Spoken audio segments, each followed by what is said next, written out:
I think this topic is going to be exactly what you need if you are sick and tired of your results being the same. If I had to pick one reason that people don't get new results, it's what I'm going to cover in this video. I think it's the number one reason by far.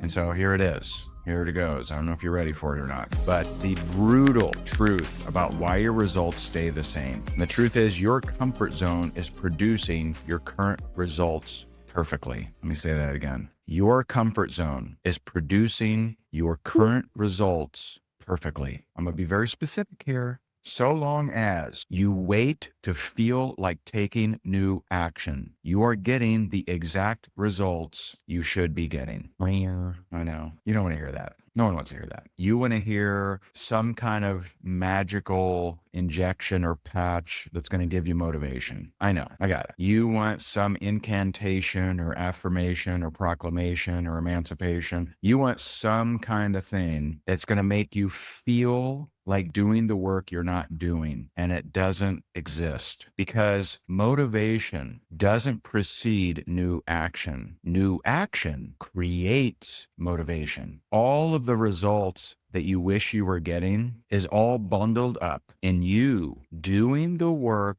before you feel like doing it. I'm going to get to the mistake, but before I get there, let's just examine what neuroscience has taught us. We will never, ever feel like doing something we haven't been doing. We will never feel like going to that gym if we haven't been going to the gym. We will never feel like prospecting people if we haven't been prospecting people. We will never feel like fill in the blank, whatever it is that you're delaying. We'll never feel coming home from work and actually being productive versus sit on the couch and catch the latest episode if we haven't started doing that already. The big problem that people have is they're waiting to feel like taking new action. Now let's just examine neuroscience. Thoughts are the language of the brain. Emotions are the language of the body. And so we have a thought first. And if we have that thought, it starts in the neocortex. And if we accept, surrender, and believe that thought, then it gets taken and passed to the limbic brain. Now, the limbic brain is responsible for creating the chemicals of emotion. And so if we have a thought, good or bad, I'm awesome or I really suck, either one, we have this thought, then it goes to the limbic brain, from the neocortex to the limbic brain. And these amino acid peptides are whipped up.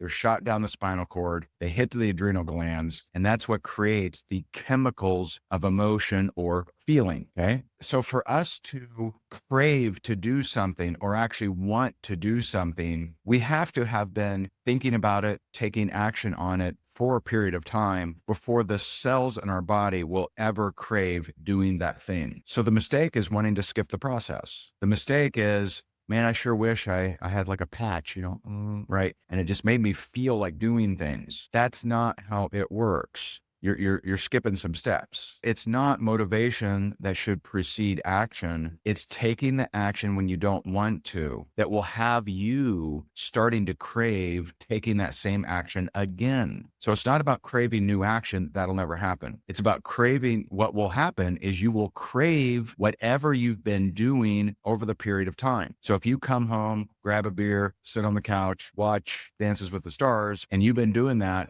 you now crave that. It's a chemical addiction. You're addicted to being a couch potato. We all started there. I worked for an insurance company and I started my entrepreneurial journey making phone calls on my breaks. That's what I did, listening to self-help stuff on the way to work and on the way home from work. Okay. So there's no shame in it. I'm not trying to shame you. So let's say you work a 40, 50 hour a week job, right? You got this job. You got to do it, right? I'm not telling you leave your job. You got this job. You work the job for 8, 10 hours. You sleep for maybe 7, 8 hours, right? That leaves you easily 4 to 6 hours a day, every day, to work on your hustle, work on your side business, to work on the thing that's going to create freedom for you. How are you using that time? What if you just had 2 hours a day? Let me tell you, in 2 hours a day, you could build an absolute empire If you do the things you don't want to do, if you do the things, if you take action on things before you feel like doing them, because you'll never feel like doing them before you start doing them. And that's the deal, because that's neurologically impossible. Ain't ever going to happen. Never. Day one is going to be the hardest. You taking new action, that first day is always the hardest. It gets easier and easier and easier. And after 21 days, you're craving it. You're looking forward to it. You're a different person. You're now neurologically wired differently. So that's mistake number one, waiting to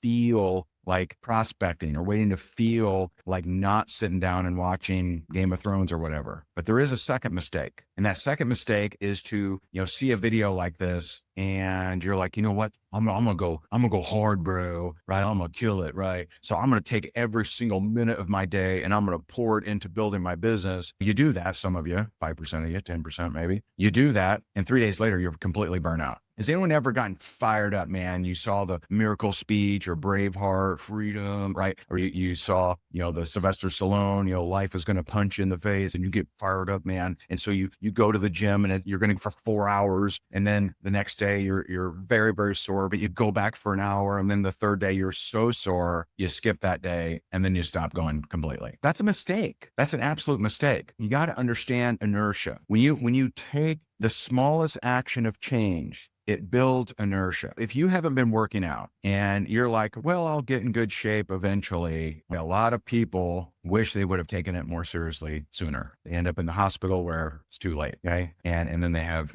bypass or whatever they got going on, right? Inertia. Small movements. I am not suggesting that you go from, couch potato for 4 hours a day to, fully productive every minute of those 4 hours, because it's probably not going to work. You're going to burn out. It's too much of a change. So instead, if you're coming home from your job, okay, if your habit is to go home, eat bonbons, watch Married with Children for 4 hours or whatever you watch. If that's your habit, instead, stop at a coffee shop. You don't have to buy anything. Stop at a coffee shop, get your laptop open or get a book open and study. Break the pattern. Let me stop at the library, or let me stop at the coffee shop, or let me stop somewhere in the parking lot of McDonald's and let me just work on my laptop for 20 minutes. Let me read a book for 20 minutes. Interrupt that pattern. Change the environment. But you're not going to feel like doing that. Maybe you want to get in good shape. So you decide, you know what? I'm going to come home. I'm going to lace up my shoes. I'm going to change clothes, and I'm just going to go to the gym. That's all I'm going to do. I'm just going to go to the gym. I'm not going to commit to a big workout. I'm not going to commit to, 13 exercises of 3 sets of each. I'm not going to do any of that. I'm going to go. Well, guess what? When you take that small action, you'll actually kind of be like, well, I'm here already. I might as well do some push-ups. I might as well do some pull-ups. I might as well do some sit-ups. I might as well do some whatever. Small changes, but changes you don't